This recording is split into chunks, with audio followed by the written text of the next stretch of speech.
That's right. Welcome back. Hello, everybody. This is a Gaming Society football show. Week 9. We're past the halfway point. 9. That's Mike Vick. I'm Dave Anderson. We got a big show. We got guests. We got a better produced show. We're stepping our game up. Are you stepping your game up? Who knows? I don't know. But I can tell you, I am stepping my game up. Mike, you commented what's up about, with that brown cleat? It's not a brown cleat, Mike. I'm glad you got mentioned that from this. an auction or something, man. Whose cleat is that? I want you to know I'm a trendsetter. Jimmy Brown. I lost my mic here, but it's coming back. This was a bronze cleat. My buddy had my last cleat that I played in bronze. And I don't know if you see this, but on Monday Night Football, Becky used to do IDs. I put my phone number on the back of the cleat. You know when guys do special things? Yeah. I mean, for what? What was the logic behind it? What do you think for what, Mike? What do you think for what? You put your phone number on the back of the I put my phone number on the back of my cleats to try to get some. I'm trying to spread the digits, try to spread the love, Mike. That's okay, all right. Hey, however you see fit, man. You know, it's your world. You got to live in it. I was all in. Put it that way, Mike. I was all in, which is that was a key. Which is a nice segue to our first part, which was you always start with the all-in bet. I was shitty. I'm 1-2 now. I'm not doing very well in our all-in bets. You won again. You had Dallas -2.5 and got the victory. Not sure what you saw in that game because we didn't know. I don't know if you knew Dak wasn't going to play, but they still going to win. I didn't know neither. I'm not even going to front. I'm not even going to lie. I did not know Dak wasn't playing. And I thought about Drew right before the game, like, as soon as the decision was made, like, damn, I might have screwed this one up. But I believe in Cooper Rush. I believe in that system they're running over there. I believe in Zeke. CeeDee Lamb. You didn't know who Cooper Rush was CeeDee before Lamb, the game started. Get out of here. Trayvon Diggs, Michael You Parsons. You thought it was Amari Cooper. Bro. Shout out to Amari Cooper. He did his thing. And then, but Michael Parsons, give me a second. That dude, he looked like Bobby Wagner. Ooh. In that defense, don't he? Ooh, he does. Yeah, he's like Bobby It's fun Wagner. to watch that defense run around. Like, we're going to spend more time on our all-in bets because I think it allows us to really break them down. I'm glad you're kind of breaking down the Cowboys a little bit because they finally look like the team that they're supposed to be. Like, and this goes back like 10 years ago. They've been having dogs, right? And they just haven't been able to put together. But I was thinking as I watched the game, and I'm watching both sides of the ball, and especially the defense, guys making plays, and I'm just like recollecting about this team. And I never liked playing against the Cowboys. When I was with the Eagles, like, I despised the Cowboys, divisional rival, and etc. But I'm like, every year they get good players. Yeah. Whether up front, Jerry Jones now knows how to build an O-line. Defense always got good players. So, I mean, they play good complementary football, and I think it starts up front with Dallas. I think they draft reasonably well, and they always get a good guy or two on free agency. Yes. Amazing front office. And they're a team that's willing to take a second chance on a guy, and they get a couple wins. Yes, they lose out on a couple here and there, but that's something to say about that organization that they're willing to do that. So, I mean, they've put it together. Now it seems that they can put it together for the rest of the year. I like the move that they did. I think good friend Dan Orlovsky really broke down Dak's issue. It's like, do you play him here and potentially win, or do you rest him and have Dak ready for the rest of the season? It's a no-brainer when you look at it like that. It's a no-brainer. And so it's a no-brainer. I applaud that. My all-in, on the other hand, I had the Bengals versus the Jets. Bengals were -10, heavy favorites. Yeah. They lost. That was disappointing. They didn't just lose the spread. They lost. That was disappointing. Yeah. It's disappointing because how cliche is it when you say that they play down to their opponent, right?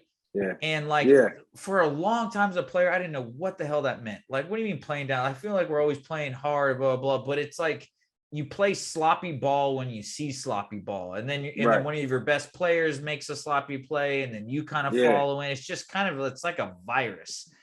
Sloppy play that spreads out your team. I feel like that's what happened to the Bengals. I don't know. Did you catch any of that game? Mentally, they had already won that game. Yeah. after they beat Baltimore, they looked at the schedule and they was like, we got the Jets. They already counted that win in the win column. I can guarantee you that because I've been there before. And like you say, sloppy play, you see it, it promotes sloppy play on your side. And, those are the type of games where you got to be super focused and locked in. Yeah. Because in the NFL, it's privy. It just goes to show that you can lose to anybody on any given Sunday, Monday, or Thursday, man. It's just too evident every week. And you got to lock in all week. I don't think that's what people understand is like that game was probably lost on Wednesday and Thursday. No doubt. They lost it on Sunday, but that game was probably a crappy week of preparation. Sloppy. A guy showed up late for a meeting or there's you see all the signs. A fight in practice or some bull crap that happened, right? Like I feel all like the signs. Yeah, it's well, I lost my all-in bet. I'm not someone you should follow right now. Mike Vick's all in. I don't know what's happening here, but we got to get back on the winning column. I got to correct myself. I was 2-2. Mike Vick is 3-1. So we're going in here a little bit. We're definitely going to spend more time on the all-in bets this week. But curious, besides our all-in teams, who impressed you week 8? We had some upsets all over the place. You had Green Bay still performing well. The Giants come out of nowhere and almost surprised someone, almost surprised the Chiefs. What would you like for week 8? I mean, we just talked about them, the Jets. They surprised me because, with Robert Saleh and the staff he's built, you question whether they were doing it right. And they got their quarterback, and he just hasn't looked good up to this point. So I was questioning scheme, not really on the defense, but sort of questioning who was calling the plays, and if it was really, a situation where it was on the quarterback, the onus was on him. And Mike White stepped in, and he really showed that they do have something in New York if they can put it together. And I don't care if the Bengals got caught slipping. They lost that game. And that means the Jets did everything right for whatever reasons. Mike White balled, and they do have some type of structure over there. What do you think of the Patriots rallying and beating the Chargers?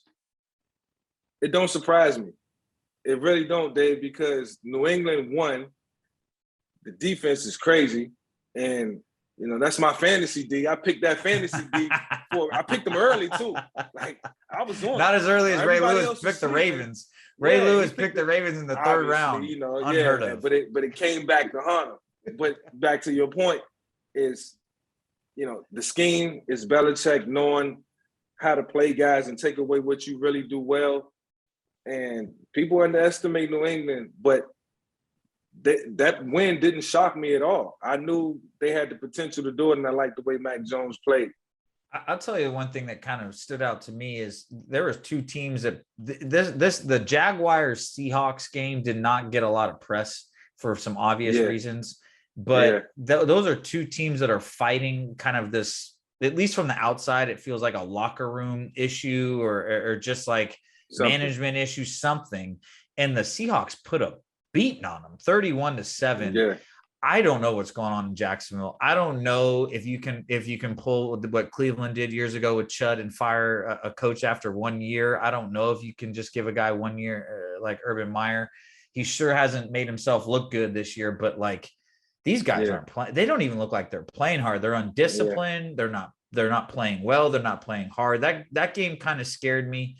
But also I tell you, one of the more exciting games was that Packers Cardinals game. This NFC it's wild. It's stacked. I mean, you look at the Cardinals, you look at the Cowboys, the Packers, the Rams. Every team looks to be getting better each and every week. And, I look at it as, it's 5 teams, all sitting in a good position. Even with the Bucs losing, they all are fit on both sides of the ball to make a run into the postseason, a deep run into the postseason. And it's just going to be good to watch them down the stretch throughout the duration of the season. Who really finishes strong? Like, very interesting one. The Rams, will they finish strong? they've showed promise. They beat some of the better teams. They did lose to Arizona, but they looked as a team to be getting better each and every week. So I'm excited for them. Aaron Rodgers for Green Bay still playing lights out. It just didn't feel like the Cardinals lost last week, even though they lost. One miscommunication away from being 8-0, like I said on Fox this past Sunday. So I'm enjoying the league, man. I'm enjoying what's going on, especially in the NFC. Good for football. Exactly. And for non-football people, everyone inside a locker room basically breaks down a season in quarters. You practice in quarters. Yeah. It's all, the games in quarters. You look at the season we're used to in a 16-game season, break it down 4-4-4-4. So you finish like basically your first half of the season. It's interesting to see where some of these teams are at, or some are on the way down, some are on the way up, some are still unknown halfway through the year. Just like what you mentioned, the Rams making moves, right? And they're our primetime pick for this week on Gaming Society, the Titans at the Rams. Teams that are going what seem like two different directions. Derrick Henry gone for the Titans. Talk about a fantasy killer. Like everyone who has Derrick Henry on one of my fantasy leagues has been my horse. And now that's a wrap. And the Rams getting Von Miller are on the up and up. People still don't know how they make that trade with the salary cap, but they're our primetime pick of the week here. The Titans at the Rams coming out here to Los Angeles. What does this Von Miller trade do for the Rams? Enhances pass rush tremendously. Obviously. You already got the rock in the middle with Aaron Donald, and you put a guy on the edge like Von Miller. So you're getting a double team. So that means he's going to get the one-on-one. Somebody got to get a one-on-one, Dave, and that's just not good for opposition when you think about it. It's going to be extremely tough. Instantly, when I think about the Rams, I think about the Bucs for some reason in that game. And I'm like, is the story written already? Because you get pressure on anybody. Only two guys I can see being able to break contain consistently, Aaron Rodgers and Kyler Murray. So the Rams just enhance what they've built, keep building on that foundation. Now you got 2 star defensive linemen and you got a star corner. And that breeds championship, if you ask me.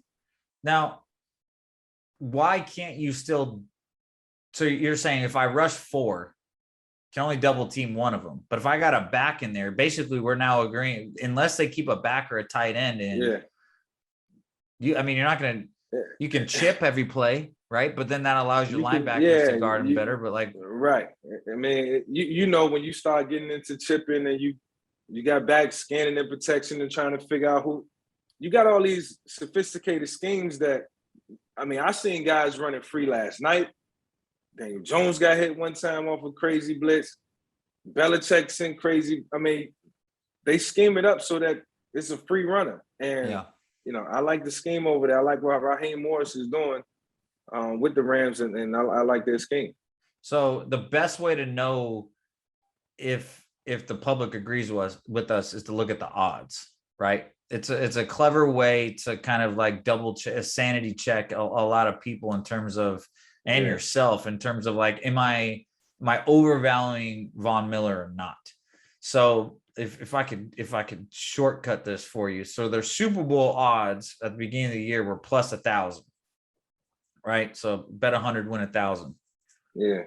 How much do you think they improve with Von Miller on their team? Meaning you're not going to get as much money, obviously, because it's going to improve. Because it went up. You could say, I say 100%. 100% would bring it down. Well, that wouldn't really work math. It went up. It went up. Well, yes, the odds of them winning went up. Give me metrics. Give me metrics. Okay, so I can let's say a third. Did they get a third better, a half better, or 75% better? 25, 50, or 75? 25% better. You're basically exactly right. 25% plus 625. So you basically improve their odds 25, 33% of winning, which is pretty interesting. And that, like, the public had them reasonable favorites to start off with, and then this happened. What's even more interesting is it only shifted about 50 points for the NFC title odds, because that gets into what you were just talking about. There are a ton of teams in the NFC, and you still got to be healthy in 8 weeks. Yeah. And you still got to beat the Packers. You still got to beat Kyler Murray and the Cardinals. You still got to beat Tampa Bay, and the Saints know how to beat Tampa Bay. There's 5 teams right there. Yeah. This is exciting. And then we got Dallas, man. We ain't even going to speak about them. Dallas with that. We mentioned Dallas. Oh, man. So, it's going to be Titans, a photo finish. The Titans go the other way. Obviously, you lose Derrick Henry. What do you expect? The Titans are going to be a little different. They bring in Adrian Peterson, one of our from our era. So I'm happy to see him running around. I can't say Tom Brady is even before me, which is disgusting to say. But Adrian Peterson comes back. What do you expect from the Titans? I mean, how can they be different? They have those 2 big horses on the outside. Are they going to rely more on them, or what's this offense look like? You know what's ironic is that throughout the course of this season, I still don't know who the Titans' backup running back is. Who is behind Derrick Henry? So I can't even say who that guy is. I know instantly they signed Adrian Peterson, which I think is a good signing. And going back and watching some of his highlights, he ran really hard last year. Like, he ran hard and he ran well. So the thing with Adrian is that he's going to come in fresh. Not a lot of wear and tears, actually perfect. I think he can give him the solid 10 to 12 games based on his stature, based on his build. I know he's been taking care of himself. So I expect them to continue to run the ball effectively. And like you say, get them 2 big horses outside involved. How long does it take a vet like that to get up to speed on offense? Running backs, probably 2 weeks. It depends on how quick he can learn the protections. It's all about the protections? Yeah, it's about the protections. Like, he know what holds the A gap, B gap, outside zone, inside zone. That's easy. He can do that with his eyes closed. But can you come in when they call a 2-jet protection or a scan protection? Can you process it? I think he's been in a lot of different systems where he knows football, especially coming out of Sean Payton's system. But you got to be able to do that on the fly, man. You can't be a running back out on the field if you can't pass protect, because when I played, if you get me hit, you coming out. Shady McCoy, he took pride in that. My running backs took pride in protecting me, and I like that. That was really cool. That was like one of my older running back coaches used to say, you play that anymore, you ain't gonna be a running back, you're gonna be an ass back. Coach says, what does that mean? That says every time you try to go in, coach says, get your ass back. That's a good one. I remember that one day when I started coaching. And a fun fact, Jeremy McNichols is the backup and now maybe the potential starter for the Tennessee Titans. So that's going to be the title of today's Game Society football show, the McNichols Show. And here on the Gaming Society, we every time to time we bring in a guest. This will be our second guest. So this is definitely time to time. Let me introduce this young man from the Missouri Southern Lions. Is that correct? Are you a Missouri Southern Lion? Oh, man. I mean, I went to school there for a minute. They definitely didn't let me play. That's how bad I was. It's a D2 that you've never heard of. And you're like, nah. So, Dave, you and I were the same, except for you were actually the fast, short, white wide receiver. I was, 1A Missouri high school where we ran the triple option. So imagine being a receiver in a triple option offense. You got no passes. Not a lot of balls. Not a lot of balls. No, you got to find your weight. You got to put on some weight and get in the backfield there, Matt. Wasn't fast enough. Yeah. I was the ass back. I was the same guy. Yeah. We got one thing in common. Our background's better than Dave's. If you didn't know, the Missouri Southern Lions rivalry is with Pittsburgh State. That's true. That's the Gorillas, the only Gorillas versus the Lions. How about that? Yeah. Matt Miller that's a mascot. That's a mascot. The Gorilla. Wow. Yeah, the only one in the country. Okay. Yeah. Sounds about right. Never heard that. Miller, in all my years of living, has made a living in football. For all of you that draft people in fantasy sports, he doesn't need a big introduction. But Matt is the founder of the Draft Scout. I know I've used the Draft Scout. I've used a number of these different things to help me out. And I found the Draft Scout is probably the best one out there. He's now an ESPN draft analyst, 11 years in scouting. And what I like about Matt is having kind of done some research on Matt and all kind of these guys have put together these kind of either draft scouts or fantasy aspects, guys that have real world experience, that have been boots on the ground out there scouting for real. Like, I'm going to go to the random colleges all over the country, are a lot better than the guys that are just computer nerds. And I think that's Matt. And that he brings that perspective on, like, here's what it really looks like. But Matt, we don't want to start with how nice and good you are. Tell us about how bad you are. Who did you miss on? So who should we look out for? What is the Matt Miller profile on a miss? We want to know that first. Oh man. Well, I think in this business, a lot of times you get caught up in either you over inflate the athleticism of a player, you know, and you're like, oh my gosh, this guy's so fast. John Ross is a great example of someone who's, oh my God, breaks the 40-yard dash record. He's gonna be so good. You forget to look at the fact that he's small, injured often, and maybe has never seen a route tree in his life, right? So I think with my job, the misses are usually you bite too hard on a trait and forget to look at the rest of it. My all-time biggest miss is Trent Richardson, because I bit on that production at Alabama. He was such a tough physical runner for the Crimson Tide, had that really solid rookie year for the Browns, gets traded to the Colts. And I remember tweeting, the Colts have Andrew Luck and Trent Richardson. Like, this is a playoff team. What we didn't know was, like, Trent didn't like getting hit, and he had lost some weight, and he had dealt with injuries and was dealing with some family stuff off the field, and it really derailed his career. So I think I'm always open to talk about the misses. I think that's the more fun part of the job than to sit here and be like, I knew Michael Vick was going to be good. Yeah. So did everybody else, right? Yeah. We don't all get to pat ourselves on the back for that one. So it's more fun to talk about the guys that you didn't see coming, maybe. I've never been a fan of left-handed quarterbacks. That ball just comes out different. You know, like, you got to adjust. The spin's coming this way. It's just all, it just really throws. Especially when it's coming with some fire behind it. Coming with some smoke, baby. It is coming with some smoke. I that's an interesting point, right? In that you overemphasize a trait or athleticism, because I always found, like, the first round, whenever, you know, I wasn't a first round pick, I was a 7th round pick. So when I was looking at who was going to get picked in the first round, it was guys that were amazing football players and amazing athletes. Yeah. And it's so hard to know where amazing stops and starts for a lot of guys, though, is where I would say, because sometimes you look amazing on one team, but you put you on another and you don't. And sometimes athletically, based on the position that this college push you in, you look super athletic, but you're not as athletic. And maybe that's where Trent got you,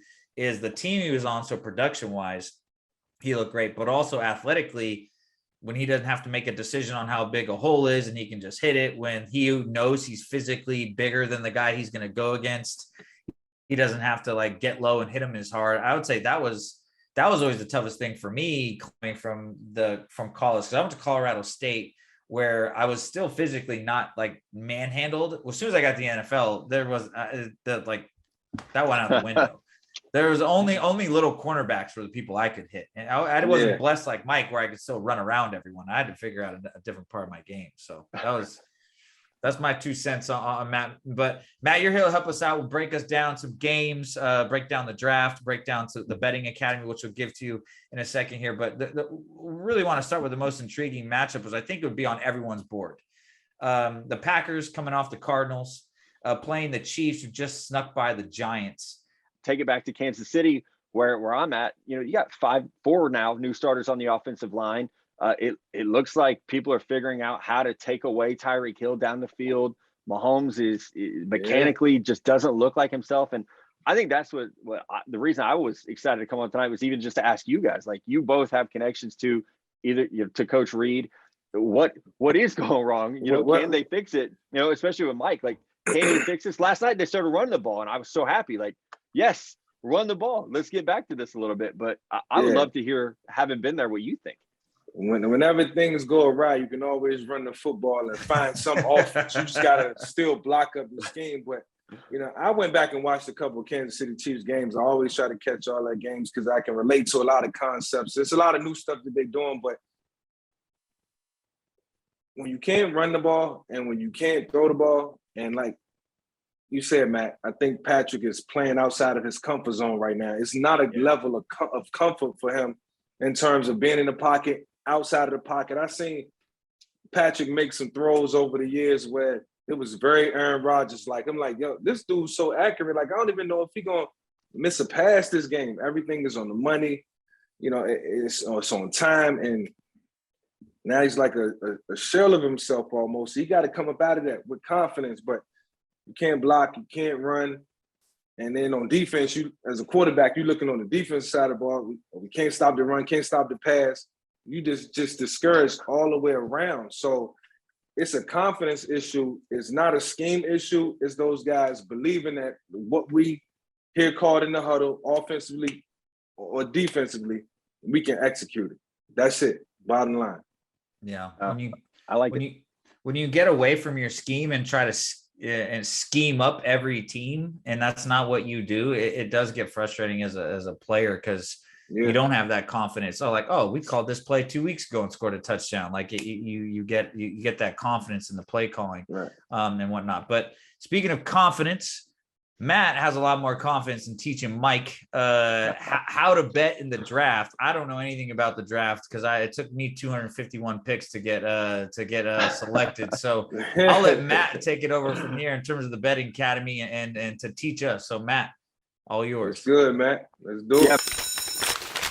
And Mike, they brought me on today to teach you or to tell you that you can actually make money betting on the NFL draft, which sounds crazy, right? So if we go back to 2001, I could have put odds on who's going to be the number one pick in the NFL draft 2001. Maybe I would have said LaDainian Tomlinson. I don't know. But you ended up the number one pick. We would have made some money.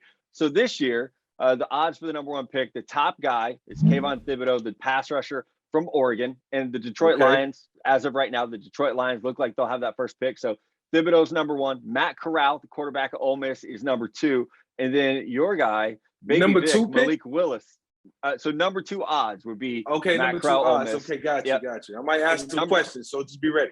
Yeah, you're good. And then the number three odds at plus 500, Malik Willis at Liberty, who I know you're connected to. A lot of people love the way he runs the ball, the strong arm. Number four is Carson Strong at Nevada. Number five is Kenny Pickett at Pittsburgh. So obviously 4 quarterbacks in the mix, and then one really, really good pass rusher. But I'm excited to hear what you think about Malik Willis. They actually play this weekend, Ole Miss and Liberty, so we'll get to see the top 2 quarterbacks on the same field. But obviously the running ability, the strong arm, it's easy to look at Malik Willis and say, oh, that looks really familiar to number 7 that we saw coming out of Virginia Tech. Yeah, no doubt. I mean, you look at Malik Willis, he got all the skill sets. And while you mentioned his ability to run and pass, I think more important, his decisiveness, his ability in the pocket to make quick decisions and get the ball out of his hands. That's what he's shown to do at a highly effective rate. And I really like when he pulled the ball down. Even going up against Matt Corral this week, he does the same thing. So it'll be a good, intriguing matchup. But Malik Willis has got all the intangibles to play next level. And I think from the shoulders up, that's where he's really going to be able to get it done in the National Football League, because that's what I'm always watching. I know about the athleticism, and I love it. I can see it in a lot of guys, but can you play from the neck up, when it's called for, when it's a necessity? And I think he's learning that through the big games. This is going to be a big test for him this week. And I like the fact that they're playing against some stiffer competition. Yeah, one thing that I look at when I evaluate him is he is doing it without a lot of NFL talent around him. So you like Matt Corral at Ole Miss, has some NFL talent. At Liberty, like he's it. And so I know a lot of people ask me like, oh, he threw 3 picks against Syracuse. He's throwing to guys who will never sniff the NFL. And I think that's when I watch, that's important to remember. When you watch guys like that, do you see kind of like we're saying with Mahomes, where like you're almost trying to will your team to victory because you know that it's all on you? And then first of all, the scrutiny that comes along with playing the quarterback position force you to press naturally. So you're going to a game knowing that, look, we're not the better of the 2 teams right now, but I got to do a little bit more. And, that leads to being sometimes indecisive, a little bit of anxiety, which, causes errant throws. And, you're just not on top of your game. So, the thing is, as scouts watch him, they'll visualize him around talent. Just look at how they surrounded Dak Prescott with so much talent over the years. You get in a situation like that, and you might have to fall in the draft a couple slots, but the later you fall, the better the team. the better the structure. I'm not wishing that for him, but big talent around you, to your point, is imperative. You gotta have it. No, you're absolutely right. I think about Josh Allen all the time. When I watch guys like that, I remember watching him at Wyoming. When he was playing for Wyoming, went to Iowa to scout him, and they just got absolutely destroyed. Iowa just whipped him, and he had a bad game. But it was like, man, there's nothing around this guy. So no, I do think that's a huge point. I'm excited for that game. Yeah, 11 o'clock Saturday morning, just to watch those two quarterbacks on the same field. And I think both guys will get their best game, because they know, like, every general manager that needs a quarterback is going to be at that game watching those two play. So in terms of odds right now, Matt Corral is ahead of Malik Willis. Did I hear that correctly? He is. He's plus 300, and Malik Willis is plus 500. So a lot of season left, right? A lot of season left, and then the Senior Bowl, combine, things like that. But it seems like these things go week to week. If you throw an interception, it seems like you go down, and then the other guy comes up. Right. Yeah, I mean, it's going to always be that way. All eyes on the quarterback at all times. But like I said, Malik Willis has been a guy who I've been able to watch closely. Liberty is in Virginia. That's where I'm from. So it's a strong connection there. I spoke to Malik a couple of times, and he's definitely excited about his future. I will say that. And I'm excited to see where it goes. I'm excited for Matt Corral, too. I really like what he brings to the table in terms of offense. Another guy who can pull the ball down, zone read it, can call a draw. He can hang in the pocket and do his thing. So, this is not the most quarterback-friendly draft, as recent years. But, we got a couple gems in the draft. I do think the kid from Oregon is going to go early, though. Number one, he needs to go to Detroit for sure. Yeah, right. When you look at Malik, what difference I've always wondered this. Does it bother you if people are like, oh, that guy reminds me of Mike Vick? Because we've seen it over the years, like RG3, Lamar Jackson, it's like Kyler Murray to some degree. It's anytime there's this like uber athletic, strong-armed quarterback. Does that bother you at all? No, it's an amazing thing. That's what I played the game for. I played the game to leave my mark on the game. I played the game to leave a legacy. But I never knew that playing my brand of football would transcend and revolutionize to something totally different 20 years later than the day I got drafted in 2001. And there was always questions around my game. And do I need to transcend into the prototypical pocket passer? So in 2004, they brung in the West Coast system. We tried it. I still ran for 900 yards that year, Dave. It's like, if I feel pressure, if I'm not comfortable, I'm going to get low. And that was the long and short of it. But I still got my teammates involved. It's still a way to play the game, still be a productive passer and an elusive runner all in one whop. And that's what these guys are giving us now at a higher rate with better coaching. I won't say my coaches wasn't qualified. It's just a little more enhanced as far as systems now. Hey, Matt, Mike and I were both trendsetters. There are a lot of short white wide receivers on almost every NFL Welker, team these days. Julian Edelman, Danny Amendola, right? Cole Beasley, for sure. Right? You fit the mold, bro. Mike, I guess that Matt, I want to ask a question like Matt did. Who are you compared to coming out of the draft? I don't even Me? Yeah, because if everyone's comparing themselves to you, no comparison. No one. No comparison. No, I won't be arrogant in that sense. I'll say if you can compare me to anybody, I would say Donovan McNabb. If you look at what he did at Syracuse, he had an amazing career. And then he was drafted by Andy Reid in the first round, second pick of the 99 draft. That's what gave me hope. That's what made me believe that as a black quarterback playing my style of play, that I had a chance, because I seen Donovan get drafted, and then I had somebody to compare my career to. I had somebody to measure my skills up to, and I wasn't afraid of that stereotype no more, because I felt like barriers was broken in that 99 draft, thanks to amazing general managers and guys like Andy Reid and coaches who collectively, I guess, felt like, this is what we can win with. And that gave me a vote of confidence, man. So they'll never know. Well, hopefully they do know what that did for me as a quarterback at the time, because people told me to switch my position when I got to college. Who else was who else were the quarterbacks that year? Achilles Smith, I want to say Tim Couch, Dante Culpepper, right? Cade McNown. I think there were Cade 5 first-rounders. Sean King, and you know, Cade was elusive. I think the only guy who didn't have mobility was Tim Couch. Mm-hmm. Everybody else could move, like dual threat type of quarterback. So it's just a fun draft, man. One I'll never forget, man. And like I say, shout out to them general managers and organizations who made that jump.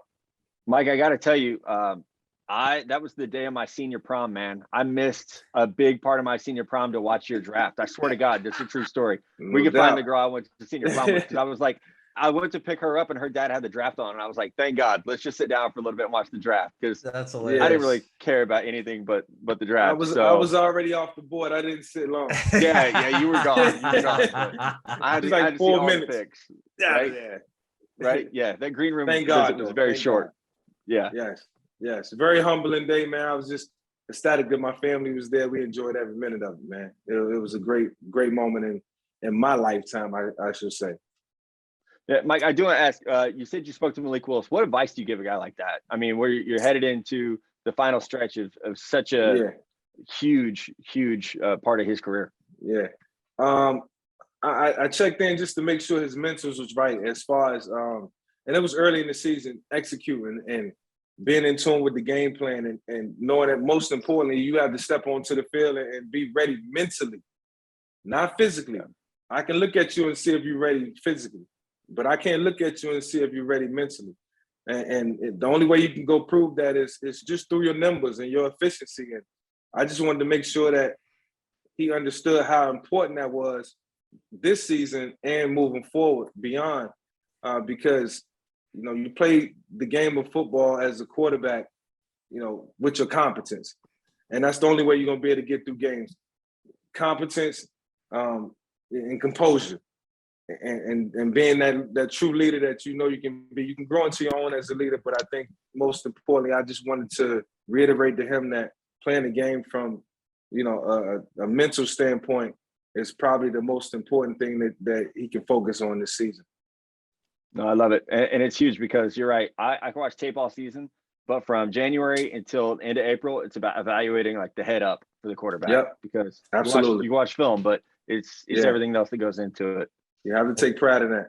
We'll see a lot of those two on Saturday. I can say, you know what, this is it goes to show you that gambling is not just to win a couple dollars here and there. It's for entertainment value, because I had no idea that Matt Corral was that high on people's boards. I heard of Malik Willis, but like that shocked me. That is just education right there. So Matt coming in the betting academy, telling us, informing us what we can bet on, getting some good tidbits out of Mike. Maybe helped you in your draft, your analysis. Great. I also like Kenny Pickett too. I'm sorry, Dave. Yeah, you're allowed to. Anyone interrupt me? I'm a blabbermouth. But yeah, I mean, that's great stuff, Matt. Thanks. You got to come on again when the year is over. Break down the draft for us, see if these picks move at all, and get some more. You know, if you want to, if they allow you to bet on the 7th round. You know, I don't know if they do. We can find a way. There's got to be someone out there. Let me tell you what you're looking for in the 7th round. You're looking for a lot of try-hard guys. You're looking for a lot of guys that have to change positions. You got a motor. Yeah, they got coach's a motor. Son. Yeah, they have coach's son. Determination. Yeah, I remember being told all those things. Yeah. Oh, God. Well, thanks, Matt, for coming on. And that's the Betting Academy for this week. Appreciate you guys. Absolutely. We're going to jump into fantasy football because I don't know if we need to spend more time than just saying we're going to talk a little fantasy football, because I'm going to be honest. I've lost 2 in a row. I lost to Paul Pierce, and I lost last week to Kevin Garnett. I was on my high horse here 2 weeks ago, and I have been chopped down. I am now in 3rd place behind Kevin Garnett and Paul Pierce, which is sad considering Paul couldn't even get online to draft. But Michael Vick got a W. Yeah, man. I whipped out producer Mike Davis, man. Shout out to Mike D. Mike, I don't know if you want to include some graphics on this part, but you lost to me and Mike. You're 0 for 2. You're supposed to be a producer. You're supposed to really understand the game and what's going on. I think this is a big failure on your part. So I don't know if you want to put like a sad face up there, Mike. But you I know you said you were babysitting all weekend, but it's not babysitting if it's your own kid. So, you need to get with Mike Vick, get your mentals right, and get your fantasy things squared away, because you got to make the playoffs, because that's what we're all pushing here is for the playoffs. But in week 9 here, as a back half of the season, Mike Vick plays NBA great, Chelsea Gray, WNBA great, and I got Jamie. I got the head honcho over the gaming society. I'm gonna have to give her the business. But that's fantasy week 9 for all of you that want to follow us along there. We got some good fantasy tidbits on our opening show, but we're gonna close the show just how we open it, with All In. And I like I always mention, listen to the way Mike breaks down a game, talking about what his favorite thing is that he noticed throughout the week. I'm 2-2, Mike's 3-1. So Mike's a person to listen to on All In. We're going to start with you, Mike. What's your All In this week? This weekend, I'm going all in Patriots over the Carolina Panthers, man. And I say this for one reason and one reason alone. The New England Patriots defense, I can't say is overrated, but they are a really good defense. The addition of Matt Judon changes the game. A lot of guys came back from COVID last year, and I felt like they were solid last year, but they've proven week in and week out that they can play with the best of the teams. And I looked at their schedule, and a lot of their losses, 6 or 7 points or less. So they're not getting blew out when they lose. If not, the game is competitive, they win, and I think their defense is keeping them in the game. It's my fantasy defense, by the way, but I'm not picking them for that reason alone. Mac Jones playing some good football, and Damian Harris running the football effectively. I like the New England Patriots to beat the Carolina Panthers. There's always a saying that Bill Belichick takes away your strengths, forces you to fight with one hand. What does that mean? What does that really mean behind center? It's not like the guy's not on the field. What is that like? I don't ever understood that. All right, so in our offense, we like to run, just keep it simple, like high-low routes, 2x2, high-low. Outside receivers run hitches, inside receivers run corner routes. Okay. That's what we do. We're lined up to it, we'll motion to it, we'll shift to it, but somehow we get into that concept. He's taking that away, but you got to, just say you got an out route on the backside. He's going to make you throw that out route. You're not throwing this over here. You're going to throw that. Or your tendency is to run outside zone. You're not running outside zone today. We're putting our edge linebacker on out. You're going to run inside. You're going to run it our 3 technique and our 1 technique. And he forced you to do things that you're not capable of doing until you actually get into the game and realize, oh, this is something that we have to do. Now, you can't even adjust. It's no way to make adjustments. It's too late. So that's how they won so many Super Bowls over the years, Dave, because they find a way to take away your strengths. It's almost like they take away your favorite spots. Yes. Right? I think that's a good way to, at least maybe that's just how I see it in my head, but I never knew that. And they are so physical. Yeah. They are so physical. We scrimmaged the New England Patriots in 2013, Chip Kelly, Philadelphia. And when I say it was one of the strongest, most brutal, defensive fronts that we faced, I'm talking about cornerbacks and safeties pressing in one-on-ones, and our guys couldn't even get off the line of scrimmage. Just brute force is what they bring, man. Just watch them every week. They hit hard, they tackle, just fundamentally sound in all phases of the game on defense. I remember Kyle Shanahan breaking down them on tape, and when we were playing them in September, he's like, good news for us is these guys are built for December, January, and February for football. It's September. They're big, strong dudes that are built for cold weather, beat you up. Yeah. It's the snow. We don't need to run fast. We're just going to hit you in the mouth. So I like that pick. I'm going with someone we talked about earlier in the show. I'm going with the Cowboys. I wanted to hear about what you had to say about them as athleticism. I was interested. Matt broke down the game talking about athletes. I'm a sucker for a good-looking athlete and a good-looking team, and Dallas is that right now. I think receiver-wise, I think all these guys. I'm a little worried about Amari Cooper's hamstring. I'm never a big fan of a receiver with an issue with hamstring, but all those other guys have stepped up, which has been pretty impressive.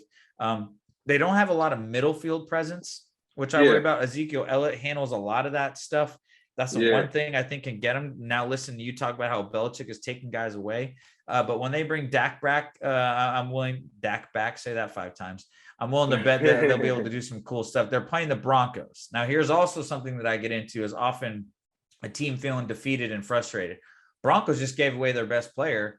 Basically, it's the organization saying we're committed to losing this year. It's over, on to next year. Rebuild. That trickles down into the week of practice. No matter what your coach says before the Tuesday meeting, or the Wednesday morning meeting, we're still all in. We still believe in everyone here. That's bullshit. That team is committed to saying this is not our year. We're rebuilding. We're going to hope that we can do it through the draft. So I got the Cowboys -9.5. That is my all in. I need a rebound.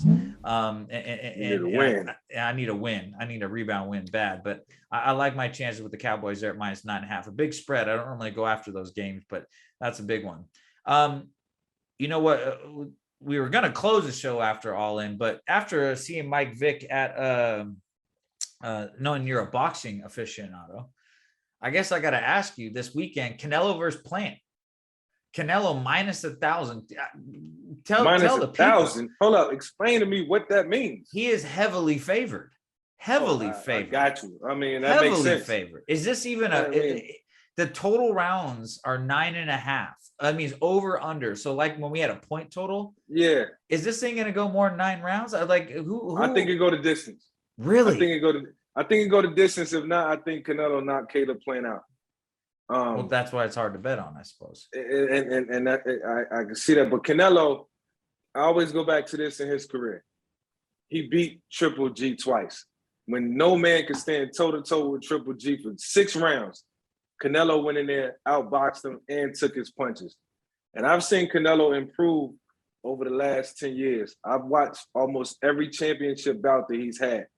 And he's just a skilled boxer, great counterpuncher. He's good with his feet. He can bang.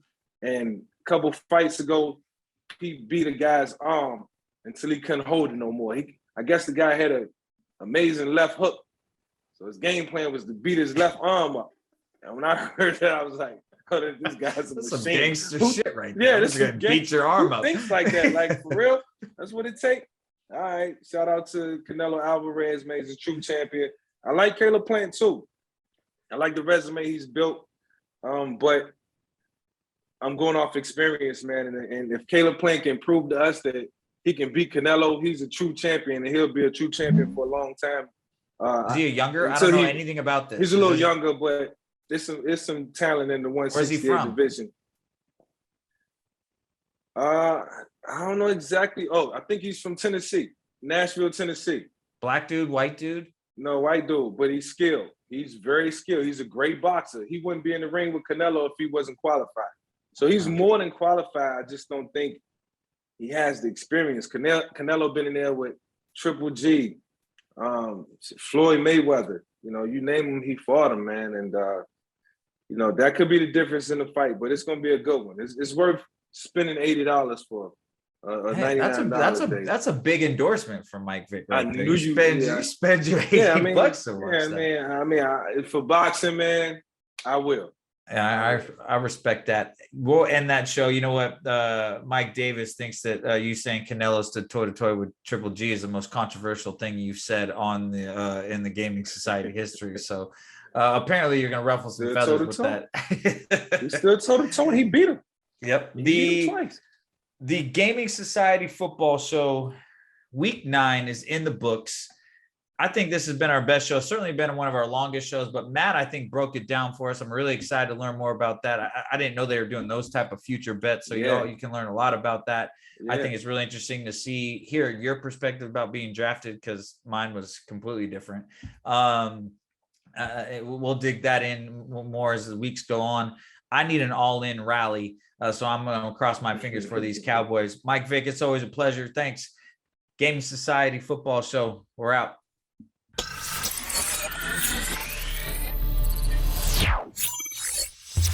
Make sure to sign up and subscribe at thegamingsociety.com and hit that follow button at The Gaming Society on all social platforms.